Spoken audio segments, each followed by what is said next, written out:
Welcome.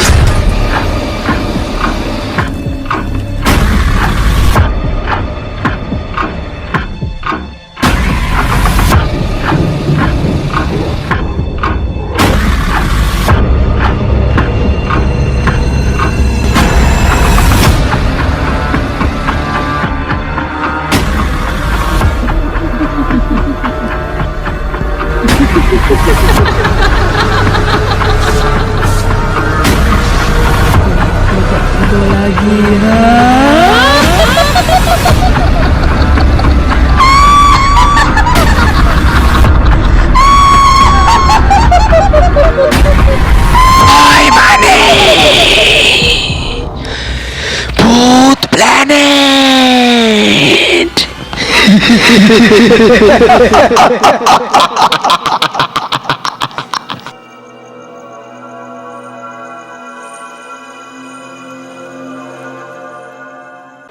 আজ আপনাদের জন্য বৈশালী দাশগুপ্ত নন্দীর লেখা গল্প একরি। গল্পের কাহিনী এবং চরিত্র সম্পূর্ণ কাল্পনিক। বাস্তবের সাথে এর কোনো রকম মিল একান্তই অনিচ্ছাকৃত এবং কাকতালীয়।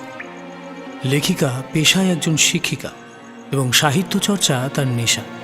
বর্তমানে উত্তর কলকাতার বাসিন্দা। তার প্রথম প্রকাশিত গল্পগ্রন্থ বিভা পাবলিকেশন থেকে প্রকাশিত নরকের দ্বার খোলা। এছাড়াও পরবর্তীকালে শাপদ, তিনে নেত্র, জেগে আছে শয়তান এবং বেশ কিছু সংকলন গ্রন্থে তার গল্প প্রকাশিত হয়েছে। Radio Mirchi, Sunday suspense, midnight horror station সহ বেশ কিছু অডিও প্ল্যাটফর্মে তার গল্প সম্প্রচারিত হয়েছে। আগামী দিনেও তার বেশ কিছু গল্প বিভিন্ন পত্রপত্রিকায় ও বই হিসেবে প্রকাশিত হতে চলেছে। শুরু হচ্ছে আজকের গল্প একরি।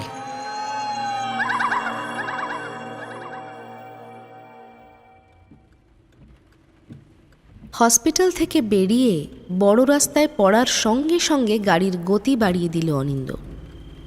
আমি জানি আজ ওর মনটা ফুরফুরে, কাজেই তাড়াতাড়ি বাড়িতে ফিরে স্কচের বোতল খুলে বসবে। কিন্তু পাহাড়ি হাইওয়ে, তাতে বৃষ্টি হচ্ছে। গিয়ারের ওপর রাখা ওর বাঁ হাতের মুঠোয় সামান্য চাপ দিয়ে বুঝিয়ে দিলাম ওর একটু গতি কমানো উচিত। জবাবে অনিন্দ মুচকি হেসে অ্যাক্সেলারেটরে পায়ের চাপ খানিক আলগা করল। আমার শাশুড়ি মানে অনিন্দর মা গত কয়েক সপ্তাহ হসপিটালে মৃত্যুর সঙ্গে যুদ্ধ করছিলেন। বাঁচার আশা প্রায় ছিলই না, ডাক্তারও কোনো ভরসা দিতে পারেননি। এতদিন পর তিনি প্রায় সুস্থ হওয়ার মুখে। আজই ডাক্তার জানালেন আগামী কয়েকদিনের মধ্যেই তাকে বাড়ি ফেরার অনুমতি দেওয়া হবে। এই সংবাদে সবারই অত্যন্ত খুশি হওয়ারই কথা। অনিন্দর মনের উদ্বেগহীন ভাবটা আমি বেশ অনুভব করতে পারছিলাম। আজ হয়তো আমিও ওর আনন্দের শরিক হতে গ্লাস নিয়ে বসে পড়ব ওর সঙ্গে। গাড়িতে যেতে যেতেই ফোন করলাম ইমলিকে, আমাদের একমাত্র মেয়ে। এবছরই কার্শিয়াংয়ের একটা বোর্ডিং স্কুলে ভর্তি করিয়ে দিয়েছি ওকে, সবে ক্লাস 6। অনিন্দর খুব একটা ইচ্ছে ছিল না এত তাড়াতাড়ি মেয়েকে কাছছাড়া করার। উদ্যোগটা আমারই। এত ভালো স্কুলে চট করে সুযোগ পাওয়া মুশকিল। একটু উঁচু ক্লাস হলে প্রতিযোগিতাও আরও বেশি। কাজেই একবার যখন সুযোগ পাওয়া গেছে তখন আর হাতছাড়া করার কোনো মানেই হয় না। তাছাড়া এই কারণটা আমি অবশ্য অনিন্দকে বলিনি, ওর খারাপ লাগবে ভেবে। কিন্তু এটাই আসল কারণ। এটা না হলে হয়তো চেষ্টাও করতাম না মেয়েকে দূরে পাঠানোর। অনিন্দর মা ডিমেনশিয়ার রোগী, সঙ্গে পরপর 2বার স্ট্রোক হয়ে শরীরের একটা দিক একেবারে অকেজো হয়ে পড়েছিল। অনেক দিন ধরে ফিজিওথেরাপি, ওষুধ, ডাক্তার করে আপাতত সামান্য হাঁটাচলা করতে পারেন, মানে ওই বাথরুমটুকু নিজে নিজে যেতে পারেন, তাও ধরে ধরে। একজন আয়া আছে রাতের জন্য, সারাদিন ঘরেই শুয়ে থাকেন। সমস্যা সেটা নয়। সমস্যা হলো মাঝে মাঝে প্রবল অস্থির হয়ে পড়েন। তখন চিৎকার করতে থাকেন অনবরত, কারও কথা শোনেন না। তখন তাকে শান্ত করানোর জন্য ডাক পড়ে অনিন্দর। একমাত্র অনিন্দকেই চিনতে পারেন তিনি। কিন্তু এই সবের মধ্যে যেটা হচ্ছিল সেটা হলো ইমলি নিজের ঠাকুমাকে ভয়ঙ্কর ভয় পেতে শুরু করলো। উনি যখনই চেঁচামেচি শুরু করতেন, ইমলি ভয়ে হয় আপাদমস্তক চাদর মুড়ি দিয়ে খাটে শুয়ে কাঁপত, নয়তো আমাকে জড়িয়ে ধরে কাঁদত। আমার পক্ষে সে এক কঠিন অবস্থা। একদিকে শাশুড়ি পরিত্রাহী চিৎকার করছেন, নিজের মাথার চুল ছিঁড়ছেন, অন্যদিকে ইমলি আমাকে কিছুতেই ছাড়বে না, জড়িয়ে ধরে কাঁদছে। তুমি তুমি যাবে না, তুমি যাবে না, আমার কাছে থাকো, ঠাকুমা ঠাকুমা আমায় মেরে ফেলবে।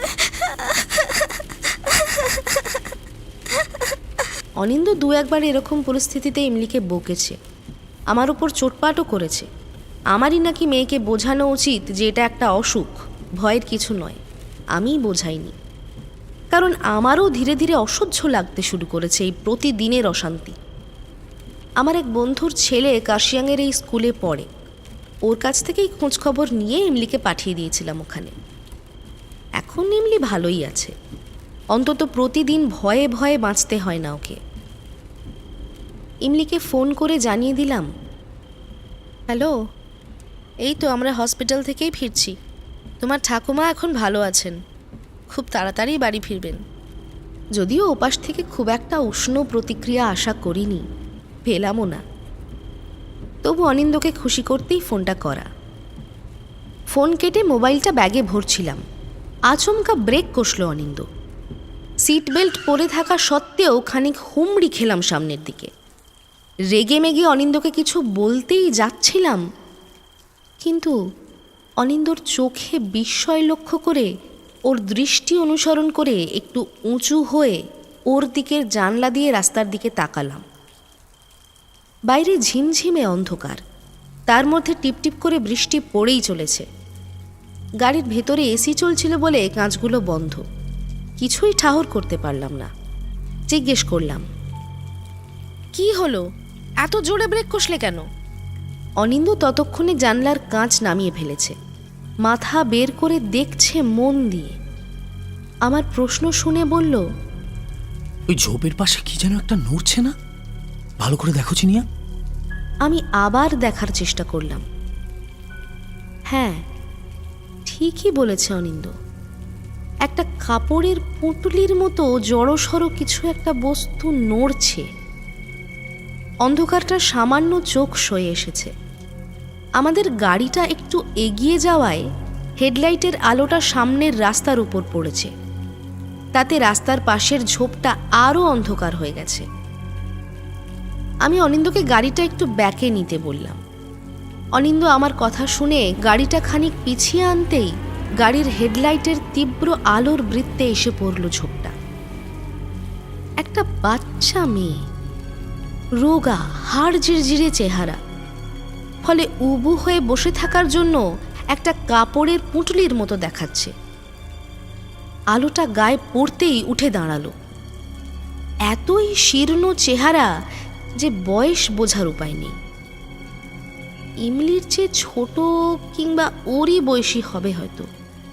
একটা সস্তা ছিটের ফ্রক পরনে, বৃষ্টিতে ভিজে লেপ্টে গেছে গায়ের সঙ্গে। মাথার উমড়ো ঝুমড়ো চুল জট পাকিয়ে আছে, জল ঝরে পড়ছে চুল থেকেও। কপালে একটা গভীর কাটা দাগ, এই আধো অন্ধকারেও চোখ এড়ায় না। গাল ভাঙা, চোখের কোটর থেকে দুটো তীব্র দৃষ্টি আলোতে চকচক করে উঠেছে। কঙ্কালের মতো হাত পাগুলো দেখলে প্রাণে মায়া জাগতে বাধ্য। এক মুহূর্তের জন্য ইমলির মুখটা ভেসে উঠল চোখের সামনে। প্রায় একই বয়সী দুটো বাচ্চার জীবন কত আলাদা। আমি আর অনিন্দ একবারের জন্য মুখ চাওয়াচাওয়ি করলাম, তারপর দুজনে দুদিকে দরজা খুলে নেমে পড়লাম। এভাবে ফাঁকা হাইওয়েতে একটা শিশু এভাবে একা ফেলে চলে যাওয়া যায় না।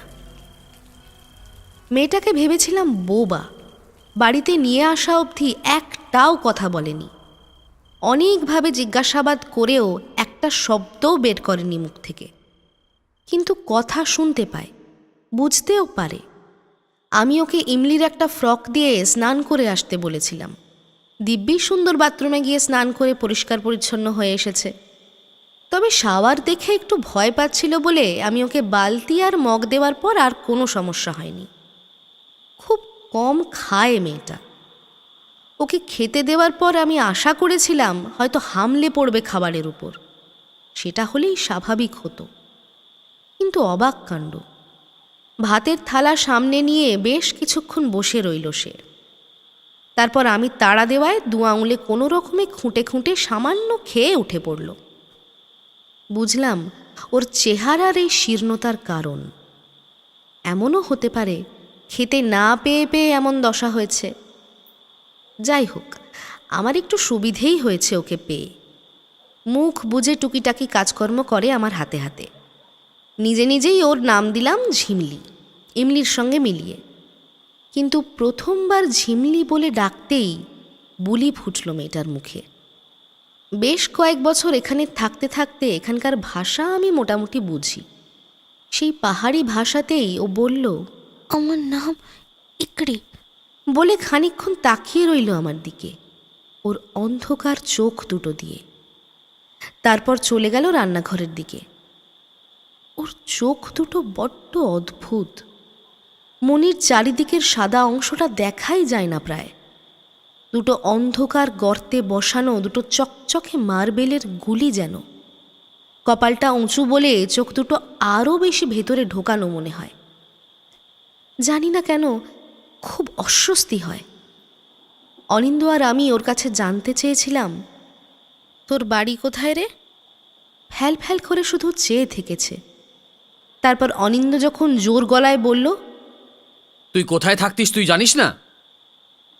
তখন ওর চোখ দুটো ভেসে গেছে জানলার বাইরের আকাশে, যেখানে শিলং পাহাড়ের গায়ে মনুষ্য বসতির চিহ্ন আলোর বিন্দু অনির্বাণ জোনাকির মতো জেগে রয়েছে।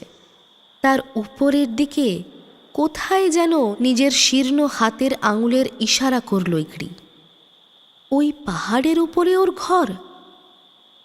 ওখান থেকে এত নিচে নামলো কি করে বাচ্চা মেয়েটা, তাও একা? তোর বাড়িতে আর কে আছে? মাথা নিচু করে দুপাশে নাড়ালো ইকড়ি। কেউ নেই মেয়েটার। মোট কথা থেকে গেল আমাদের সঙ্গে। কয়েকটা দিন ঠিকঠাকভাবেই কেটে গেল। অনিন্দর মাকে নিয়ে এলাম হসপিটাল থেকে। ভালো হয়ে এলেন বলা যায় না, বলা যায় বেঁচে ফিরে এলেন। ওর যা অসুখ তা এই বয়সে আর সারবার নয়, কাজেই সমস্যা বাড়ল বই কমল না। যাও বা নিজে হেঁটে বাথরুমটুকু যেতেন, এখন তাও বন্ধ হয়ে গেল। বিছানাতেই সব। এতদিন হসপিটালে ছিলেন বলে আগের আয়াকেও আর পাওয়া গেল না। সে অন্যত্র কাজ খুঁজে নিয়েছে। তাকেও তো দোষ দিতে পারি না, পেটের ভাতটুকু তো জোটাতে হবে তাকেও।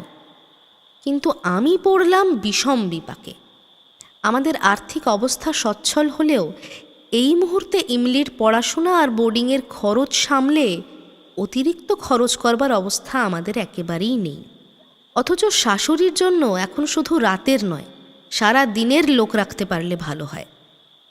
অনিন্দকে সে কথা বলায় একটু মুখ ভার হলো তার। বুঝতেই পারলাম ওর ইচ্ছে অন্তত একবেলা শাশুড়ির দায়িত্ব আমিই সামলাই। কিন্তু সত্যি বলতে ওই রুগীর বেড প্যান দেওয়া, স্নান করানো, খাওয়ানো এসব আমার একেবারে ভালো লাগে না করতে। সেটা কি আমার অপরাধ? অনিন্দর সঙ্গে এই নিয়ে খানিক বচসাই হয়ে গেল আমার।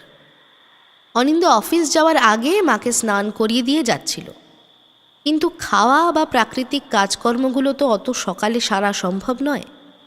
অগত্যা আমাকেই হাত লাগাতে হচ্ছে। এই সময়ে আমাকে বিপদ থেকে রক্ষা করল ইকড়ি। আস্তে আস্তে অনিন্দর মায়ের সমস্ত দায়িত্ব নিজের হাতে তুলে নিল। ওই লিকলিকে সরু হাত দুটো দিয়ে যখন ও আমার শাশুড়িকে খাইয়ে দিত, বেড প্যান দিত, আমার একটু অপরাধ বোধ হলেও আশ্বস্ত হতাম মনে মনে। অনিন্দর মায়ের হাঁটা চলার ক্ষমতা একেবারে চলে গেলেও গলার আওয়াজটা এখনো আগের মতোই জোরালো। মাঝে মাঝে হৃৎপিণ্ডের অভ্যন্তর অবধি চমকে ওঠে ওর ওই চিৎকারে। উনি হসপিটাল থেকে ফেরার ঠিক দিন তিনেকের মাথায় মাঝরাতে ওর চিৎকারে ঘুম ভাঙে আমাদের। যদিও এই পরিস্থিতি আমাদের পরিচিত, তবু মাঝরাতে ঘুম ভেঙে ওই বীভৎস চিৎকার শুনে বিছানা ছেড়ে না উঠে পারলাম না। আমি দৌড়লাম, আমার পেছনে অনিন্দ।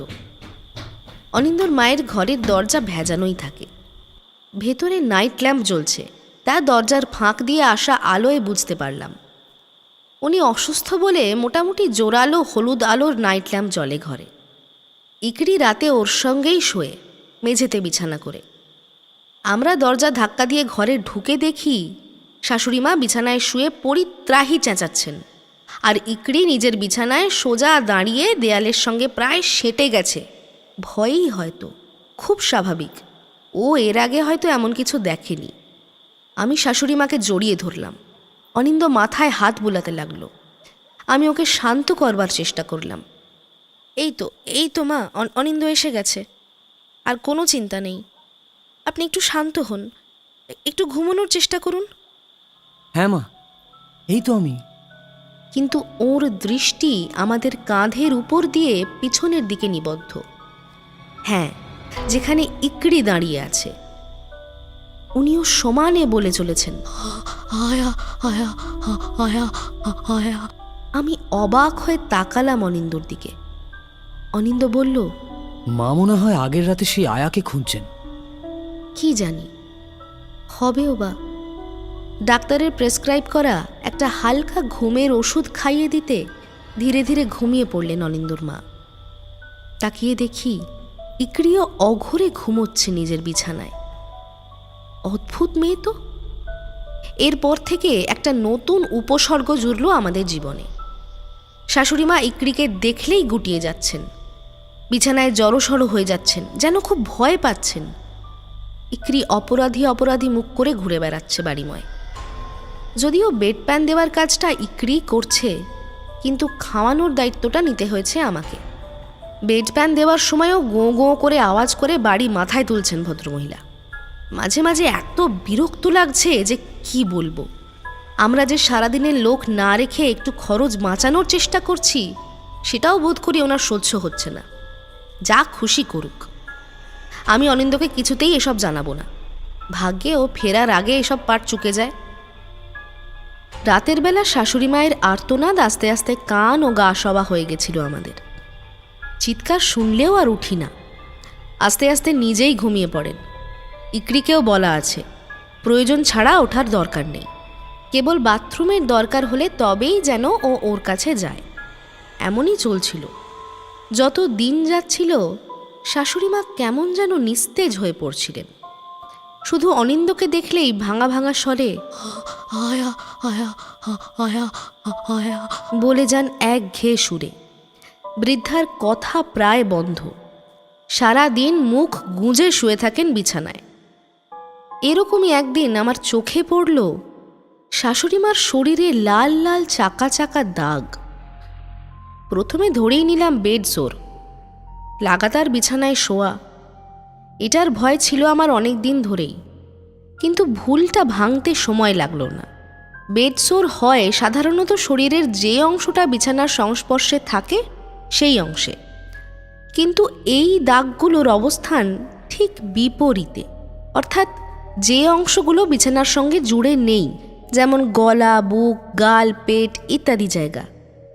অনিন্দ ডাক্তার ডাকলো বাড়িতে। ডাক্তার দেখেই বললেন এটা বেড সোর নয়, কোনো পোকার কামড়। কি পোকা বলা সম্ভব নয়, তবে অবশ্যই কোনো বিষাক্ত পোকার কামড়ে এই ক্ষত। ঠিক যেন কোনো বিষাক্ত পোকা তার চোষক ব্যবহার করে রক্ত শুষে নিয়েছে এই ক্ষতগুলো থেকে।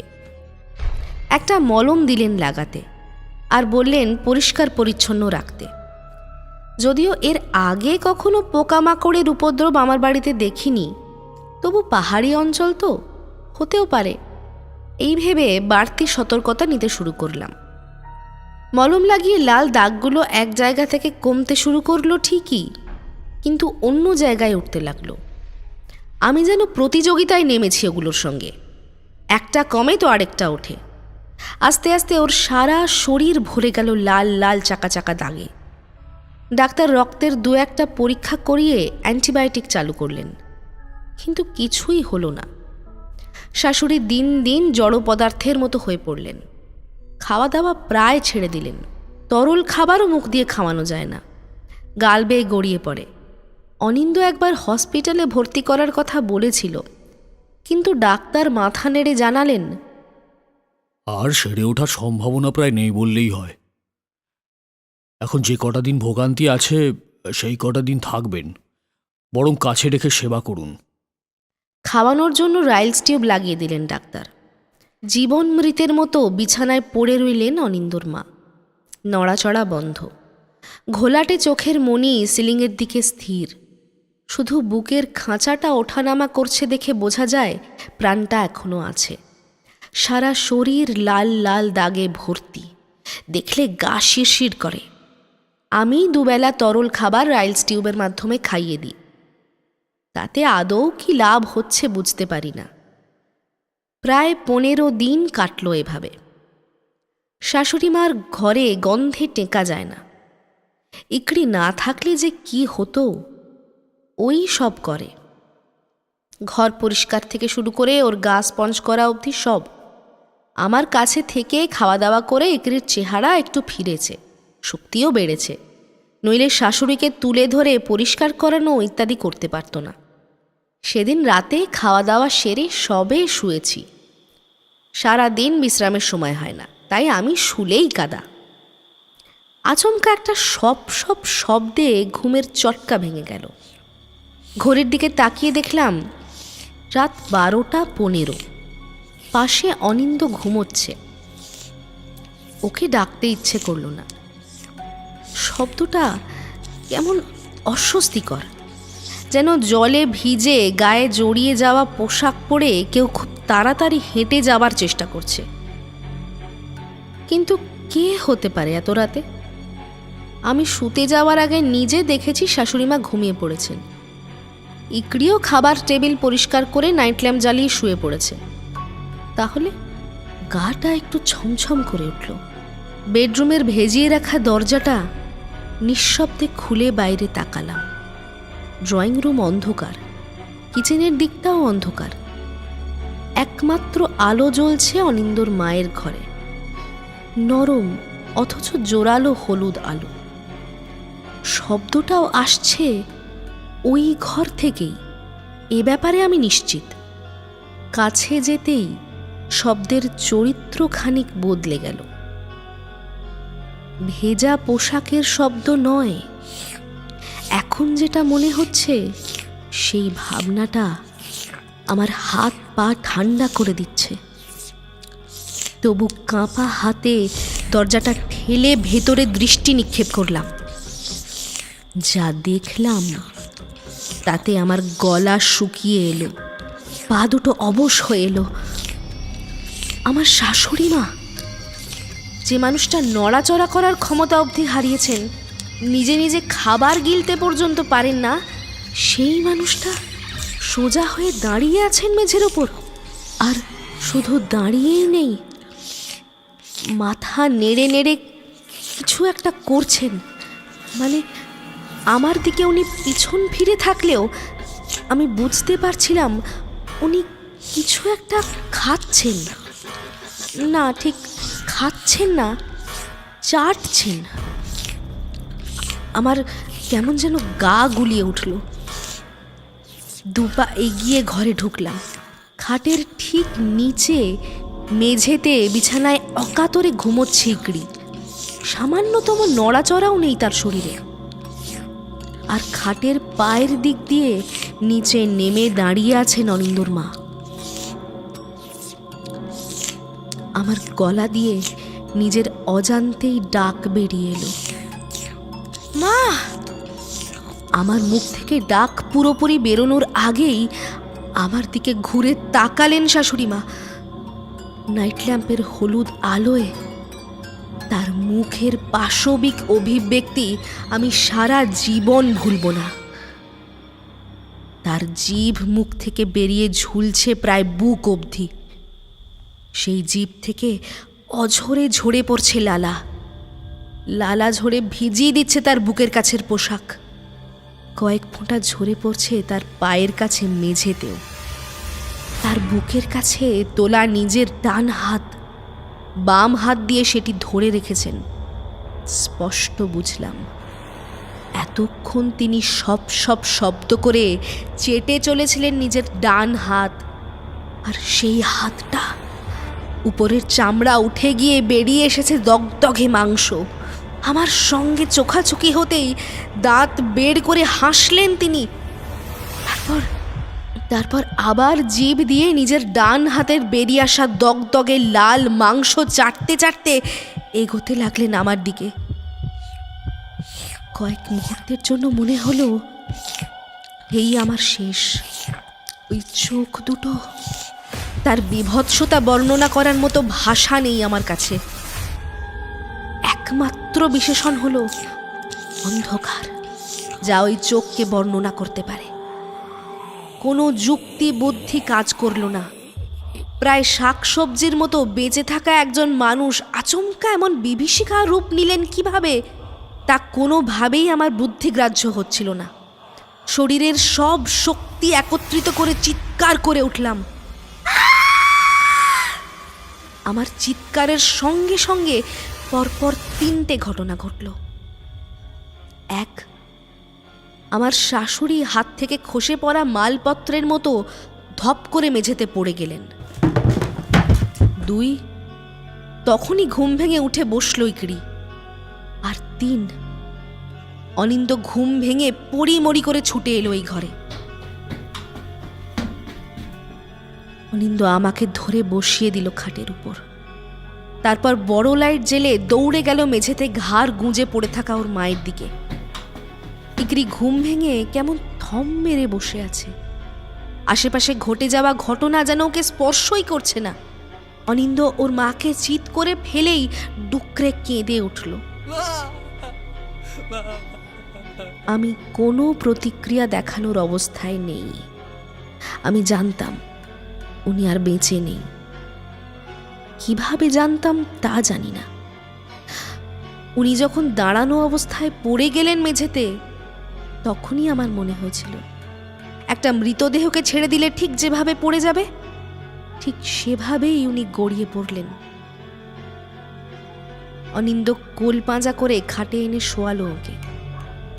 আমি তাকিয়ে দেখলাম ওর ডান হাতটা ঠিক সেরকমই লাল মাংস বেরিয়ে আছে, যেন কোনো ক্ষুধার্ত জন্তু খুবলে খেয়েছে। অনিন্দ কাঁদছিল, ডাক্তারকে ফোন করলো। আর আমি এক দৃষ্টে দেখছিলাম ইকড়িকে। নিজের বিছানার উপর 2 হাঁটু ভাঁজ করে 2 হাত দিয়ে হাঁটু আঁকড়ে বসে আছে। কোনো অভিব্যক্তি নেই। হাঁটুর ওপরে থুতনি রেখে উঁচু কপালের নিচ থেকে নিষ্পলক চেয়ে আছে আমার দিকে। মার্বেলের মতো চকচকে মণি দুটো আরো ঘন কালো হয়ে উঠেছে, যেন শিকার হাতছাড়া হওয়া কোনো হিংস্র সাপদ প্রতীক্ষা করছে নতুন শিকারের। পরবর্তী কিছুদিন কাটল অত্যন্ত ব্যস্ততায়। ডাক্তার অনিন্দর মায়ের পোস্টমর্টম না করে ছাড়লেন না, যদিও তার বক্তব্য মৃত্যুর আগে অনেকেরই নানা ধরনের বিকার হয়। আমার শাশুড়ির কেসটা বিরল হলেও অসম্ভব নয়। পোস্টমর্টম রিপোর্টে মৃত্যুর সময় লিখেছে রাত 11:15।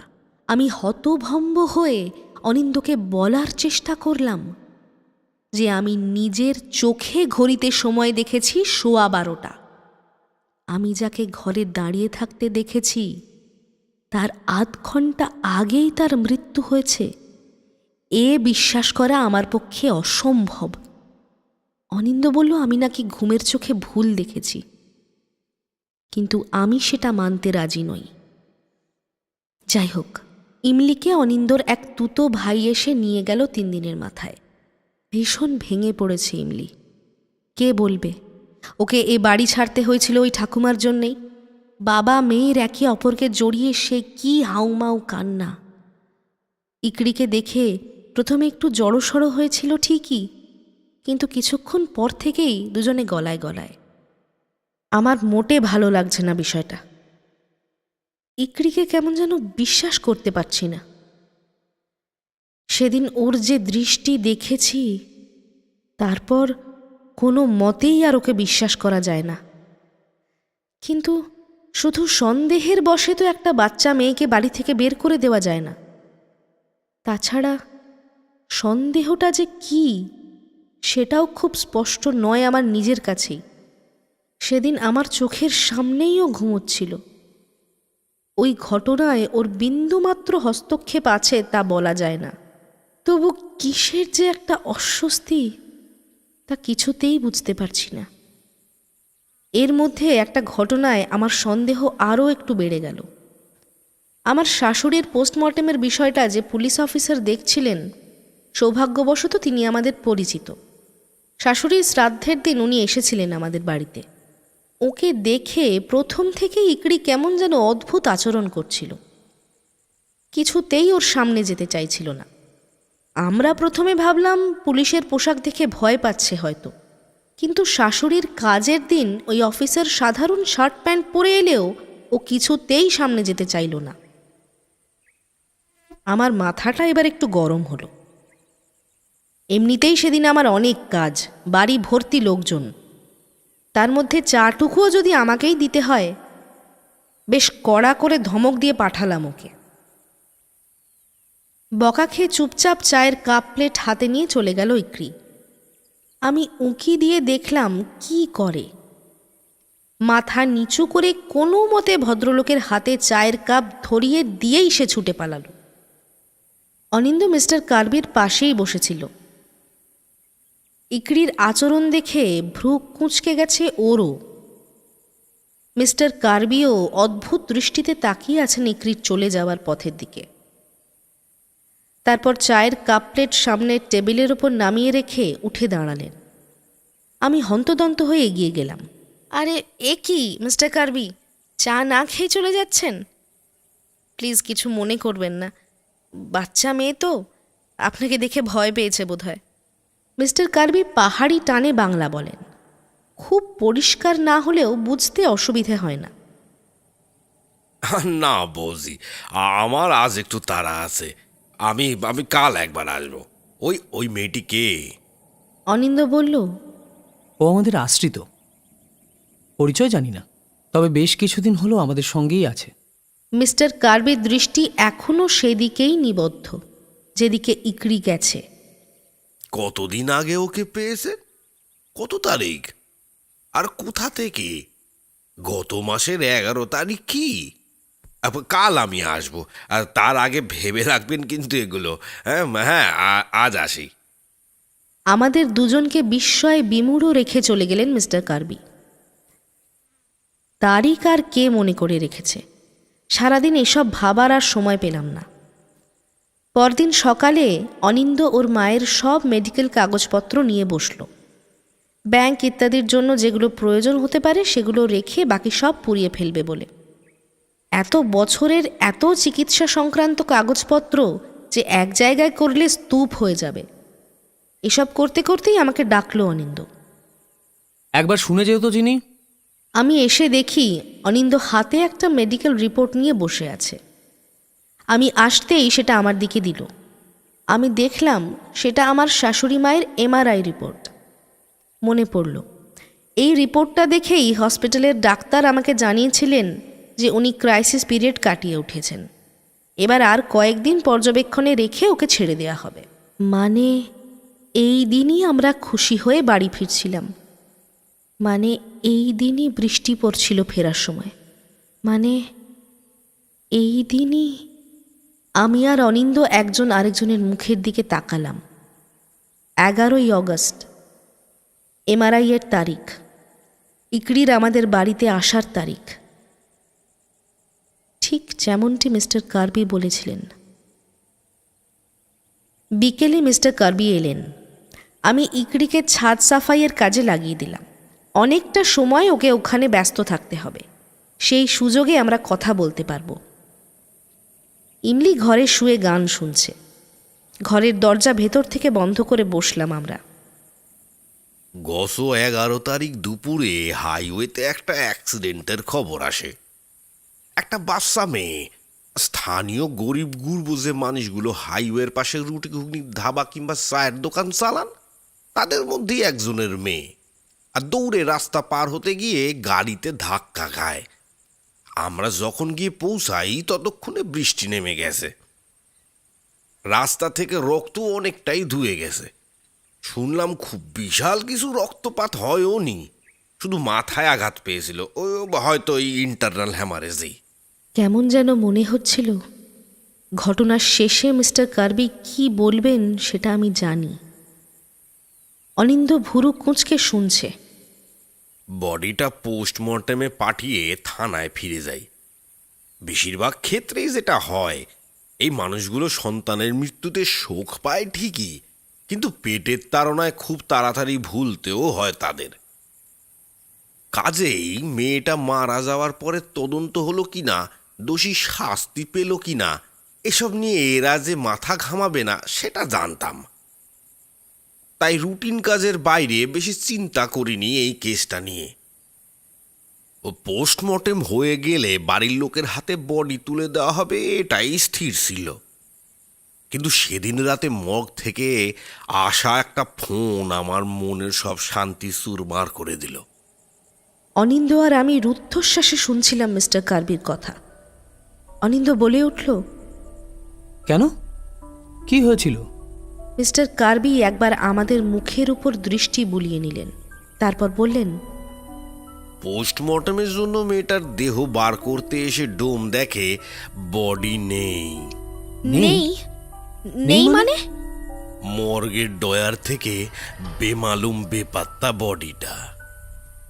প্রথমে মর্গের সিকিউরিটি গার্ডকে খুব একচোট ধমক দিলাম, তারপর সিসিটিভিতে যা দেখলাম তাতে সারা শরীর শিউরে উঠল আমার। দেখলাম যে ড্রয়ারে মেয়েটার বডি রাখা ছিল সেটা নিজে নিজেই খুলে যাচ্ছে, আর তাতে মেয়েটা আস্তে আস্তে উঠে বসলো, তারপর নেমে পড়ল মাটিতে, হাঁটতে হাঁটতে এগিয়ে গেল দেওয়ালের দিকে, আর দেওয়াল ভেদ করে চলে গেল আমার নজরের বাইরে। What what the hell are you talking? Anindya উঠে দাঁড়িয়ে চিৎকার করে উঠল। এতক্ষণে সম্ভবত ও নিজেও বুঝতে পারছিল বিষয়টা। মিস্টার কার্বি হাতের ইশারায় ওকে শান্ত হয়ে বসতে বললেন। অনিন্দ্য আবার বসে পড়ে বলল, সত্যি করে বলুন মিস্টার কার্বি, আমরা কি কোনো বিপদে আছি? আপনারা ওই রাতেই ওকে হাইওয়ে থেকে তুলে আনেন।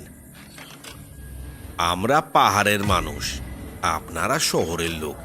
কিছুদিনের জন্য এখানে আসেন, আবার কাজ শেষ হলেই চলে যাবেন। আপনারা এসব বিশ্বাস না করলেও আমরা করি।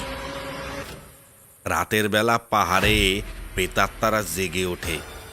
তাদের মধ্যে এক শ্রেণীর আত্মা মৃতদেহের অধিকার নিয়ে দেহ ধারণ করে মানুষের জগতে মিশে যায়।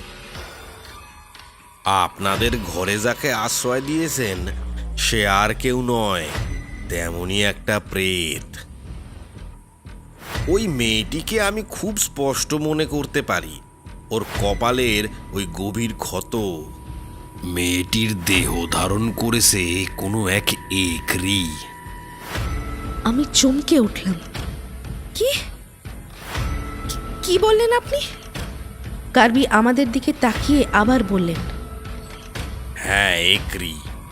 এই ধরনের প্রেতকে আমরা পাহাড়ের মানুষরা বলি একরি। একরি? তাহলে একরি, ইকরি নয়। ও আমাদের ঠিকই বলেছিল যিনি, আমরা বুঝতে ভুল করেছি। আর এক মুহূর্তও নয়, এক্ষুনি ওকে আমি আমার বাড়ি থেকে বের করব। অনিন্দ্য প্রায় ছুটে বেরিয়ে যাচ্ছিল। আমি ওর হাত টেনে ধরলাম। মিস্টার কার্বি উঠে দাঁড়িয়ে ওর পথ রোধ করলেন। আপনার কি মাথা খারাপ হয়েছে? আপনি জানেন ওরা কতটা ক্ষতিকর হতে পারে?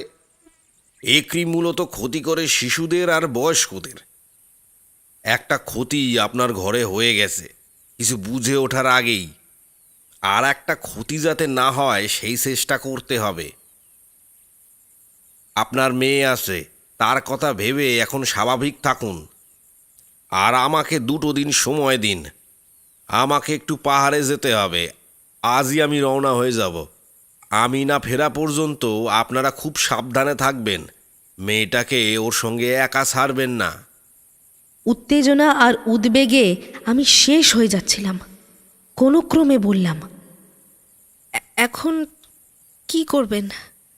পাহাড়ের ওপরে একটা ছোট্ট গ্রামে আমার বাড়ি। সেখানে প্রায় প্রতি ঘরেই সফেদ জাদু চর্চা হয়। গ্রামের সবচেয়ে বয়স্ক মানুষটির বয়স লোকে বলে প্রায় 700 বছর। তাকে আমরা রংপি আরবি বলে ডাকি। উনি একজন মহিলা। একরির হাত থেকে রক্ষা পেতে আমাকে ওর শরণাপন্ন হতে হবে। আমার ফিরতে 2 দিনও লাগতে পারে, আবার 3 দিনও। ততদিন ওকে বুঝতে দেওয়া চলবে না যে আপনারা ওকে চিনে গেছেন। মিস্টার কার্বি যেদিন রওনা হলেন সেদিন রাত থেকে আবার ভয় পেতে শুরু করলো ইমলি। ইকরিকে শাশুড়ির ঘরেই শুতে দিয়েছি। ইমলি জেদ করলেও ইকরির সঙ্গে শোয়ার আবদার কিছুতেই মেনে নিইনি। আমাদের দুজনের মাঝখানেই শুতে হয়েছে ওকে। মাঝরাতে বাথরুমে গেল আমাকে ডেকে।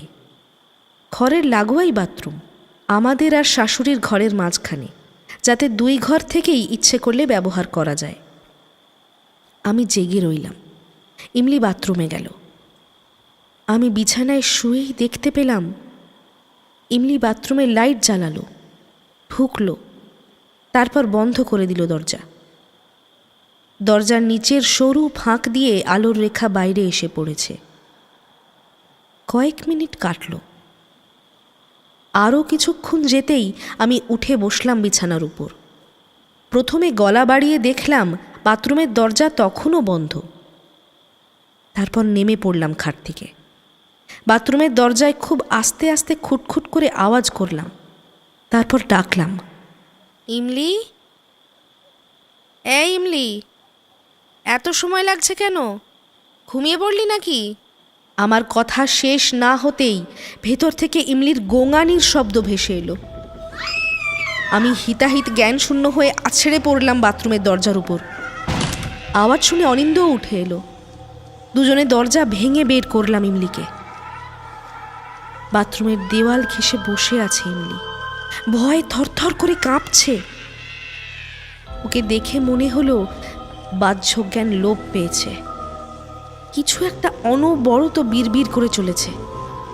আর ওর হাতে হাতে একটা লাল দাগ। কোনো রকমে ওকে তুলে এনে বিছানায় শোয়ালো অনিন্দ। ইমলি ভয় পাবে বলে মিস্টার কার্বির বলে যাওয়া কোনো কথাই আমরা ইমলিকে জানাইনি। শুধু নিজেরা সতর্ক হয়েছি ইমলি যাতে কোনোভাবেই ইকরির সঙ্গে একা না থাকে। তাই সেসব শুনে যে ও কিছু মনে মনে চিন্তা করে ভয় পাবে সে সম্ভাবনাও নেই। বিছানায় শুয়ে আমার হাত আঁকড়ে ধরেও বিড়বিড় করে যাচ্ছিল ইমলি। আমি ওর মুখের কাছে কান নিয়ে গিয়ে বোঝার চেষ্টা করলাম। কয়েকবার শুনে বুঝলাম ও জড়ানো গলায় ক্রমাগত বলে চলেছে, আমি সোজা হয়ে বসে অনিন্দর দিকে তাকিয়ে রইলাম। আমার মুখে আর কোনো কথা ফুটছে না। আচমকা আমি বুঝে গিয়েছি আমার শাশুড়ি মারা যাওয়ার আগে কি বলতেন। একটু সুস্থ হয়ে ইমলিও বলল বাথরুমে সেদিন একটা ছায়া দেখেই ও প্রচণ্ড ভয় পেয়েছিল। ছায়াটা আস্তে আস্তে নেমে আসছিল ওর গায়ের উপর। বলতে গিয়েও যেন ভয় কেঁপে কেঁপে উঠছিল মেয়েটা। তাই আমি আর বিস্তারিত জানতে চাইনি, তার প্রয়োজনও ছিল না। মিস্টার কার্বি ফিরলেন 2 দিনের মাথাতেই। সেদিন সকাল থেকে ইকরিকে কোথাও দেখতে পেলাম না। তন্ন তন্ন করে সারা বাড়ি খুঁজেও পেলাম না। অবাক হলেও কিছুটা আশ্বস্ত হলাম। নিজে থেকেই যদি চলে যায় তার চেয়ে ভালো আর কি হতে পারে। কার্বি ফোন করে আমাদের ডেকে নিলেন বাড়ির বাইরে। এবার আর ইমলিকে একা ছাড়লাম না। ইমলির গায়ের লাল চাকা দাগ একটা থেকে বেড়ে 5টায় দাঁড়িয়েছে। খালি বলে ঘুমের মধ্যে একটা ছায়া নেমে আসে ওর উপর। একরি কি তার চোষক দিয়ে ইমলিরও রক্ত চুষতে শুরু করেছে? আমাদের বাড়ি থেকে 500 মিটার দূরেই একটা ক্যাফে আছে, সেখানে গিয়েই বসলাম আমরা। প্রায় 45 মিনিট পরে যখন অনিন্দ বিরক্ত হয়ে উঠে পড়বে কিনা ভাবছে, তখন এলেন মিস্টার কার্বি। ম্লান মুখ, জামা কাপড় আলুথালু, ময়লা, স্থানে স্থানে ছিঁড়ে গেছে, এমনকি স্পষ্ট রক্তের দাগও দেখতে পেলাম। আমরা উদ্বিগ্ন হয়ে জিজ্ঞেস করলাম, কি হয়েছে আপনার? এরকম অবস্থা কেন? একটা রহস্যময় হাসি দিলেন কার্বি। তারপর বললেন, বেসে ফিরে এসেছি কোনো রকমে, তবে আর নয়, একরিকে তাড়ানো আপনাদের কারোর কম্য নয়। রংপি আরবির সঙ্গে দেখা হলো, উনি খুবই অসুস্থ, তবে এটা বললেন আপনাদের আর কেউ বাঁচাতে পারবে না। আমি একটু অবাক হলাম। আমাদের বিপদে উনি হাসছেন। তবু শেষ চেষ্টা করব, আজ রাতে একবার আপনাদের বাড়িতে আসব, একরি যেন টের না পায়, আর দরজা খোলা রাখবেন। বলেই বিদায় না নিয়েই উঠে পড়লেন তিনি। বেরিয়েও গেলেন। ইমলি কিছুই বুঝতে পারছিল না। ফেরার সময় রেখে ঢেকে সামান্য মিথ্যে যোগ করেই কোনো রকমে বুঝিয়ে দিলাম ওকে। নিজেদের উদ্বেগ গোপন করতে পারা কঠিন হয়ে দাঁড়ালো আমাদের কাছে। তখনও বুঝিনি বাড়িতে কি অপেক্ষা করছে আমাদের জন্য। বাড়ির দরজা খুলতেই বিন্দু বিন্দু ঘাম দেখা দিল আমাদের কপালে। ইমলির চিৎকারের শব্দে আশেপাশের বাড়ি থেকেও উঁকি দিতে শুরু করেছে দু চারটি মুখ। আস্তে আস্তে তারা এসে দাঁড়ালেন আমাদের পাশে। কেউ কেউ পরামর্শ দিলেন পুলিশে খবর দেওয়ার। দরজা খুলতেই একটা বীভৎস দৃশ্য, তার সঙ্গে একটা বিকট পচা গন্ধে আমাদের গা গুলিয়ে উঠল। ড্রয়িং রুমের সোফার উপরে পড়ে রয়েছে ইকরির দেহ। পরনের ফ্রকটা না দেখলে হয়তো চিনতেই পারতাম না। শরীরটা পচে গলে সোফার সঙ্গে লেগে গেছে প্রায়। ঠিক ঠিক করছে সাদা সাদা পোকা। আমরা বাকরহিত। এই তো গতকাল রাতেও ও আমাদের সঙ্গে ছিল, এর মধ্যেই কি করে এমন হতে পারে? মৃত্যুর পর বেশ কয়েকদিন না কাটলে দেহের এমন অবস্থা হওয়া অসম্ভব। প্রতিবেশীদের চোখে স্পষ্ট সন্দেহ দেখলাম। তাদের কি করে বোঝাই আমরা কিছুই করিনি, বরং অনিন্দ বারবার কার্বির নাম্বার ডায়াল করছে, কিছুতেই কানেক্ট হচ্ছে না। শেষ পর্যন্ত ও ফোন করলো থানার নম্বরেই।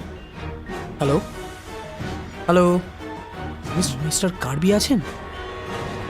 আর তারপরেই অনিন্দর হাত থেকে ফোনটা গড়িয়ে পড়ল মেঝেতে। ও ধপ করে বসে পড়ল সোফার পাশে। আমি ওকে ঝাঁকাতে শুরু করলাম। অনিন্দ, এই কি হলো? কিছু বলো, কি হয়েছে তোমার? এই অনিন্দ। বেশ কয়েকবার জিজ্ঞাসা করার পর ঘোর কাটল ওর। আমার হাত চেপে ধরে প্রতিবেশীদের উদ্দেশ্যে বলতে শুরু করলো, আমাদের ক্ষমা করুন প্লিজ, আপনারা পুলিশে খবর দিন। হ্যাঁ, আমরাই ইকরিকে খুন করেছি। হ্যাঁ, স্বীকার করছি, আমরাই ইকরিকে খুন করেছি। আমাদের কাছে ঘেঁষে দাঁড়ানো ভিড়টা আচমকাই একটু সরে গেল। আমি চিৎকার করে উঠলাম, কি সব বলছো তুমি? তোমার কি মাথা খারাপ হলো? অনিন্দর হাতের মুঠো চেপে বসেছে আমার হাতে। কানে আসছে টুকরো টুকরো মন্তব্য, ইমলির কান্না। পুলিশের গাড়িতে বসে যেতে যেতে আমার কানের কাছে মুখ নিয়ে এসে অনিন্দ ফিসফিস করে বলল, কার্বি অ্যাক্সিডেন্টে মারা গেছে আজ সকালে। ও নিশ্চয়ই আমাদের জন্য কোনো বাঁচার উপায় নিয়ে আসছিল, তাই ওকে শেষ করে দিল যিনি। আজ আমাদের সঙ্গে যে দেখা করতে এসেছিল, বুঝতে পারছো সে কে? নতুন দেহ পেয়েছে, তাই পুরনো দেহ ছেড়ে দিল। আমাদের বাঁচার জন্য শেষ চেষ্টা করলাম যিনি। নইলে কার্বি কি বলেছে মনে আছে তো? আজ রাতেও আসবে।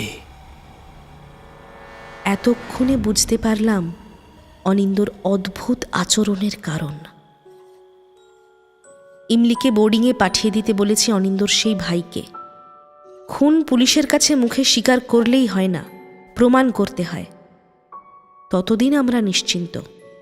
তার মধ্যেই এর কোনো একটা সমাধান বের করতেই হবে। এ বাড়িতে আর আমাদের ফেরা চলবে না। কি জানি কবে দরজা খুলে দেখব মিস্টার কার্বি দাঁড়িয়ে আছে।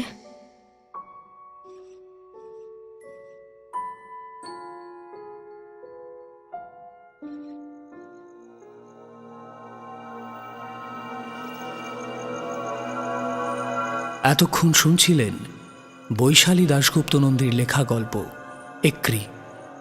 গল্পটি কেমন লাগলো অবশ্যই আমাদের কমেন্ট বক্সে জানান।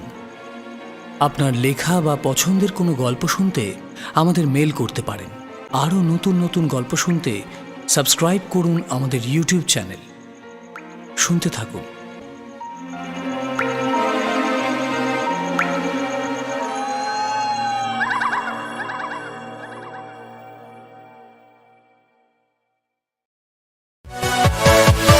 Yeah.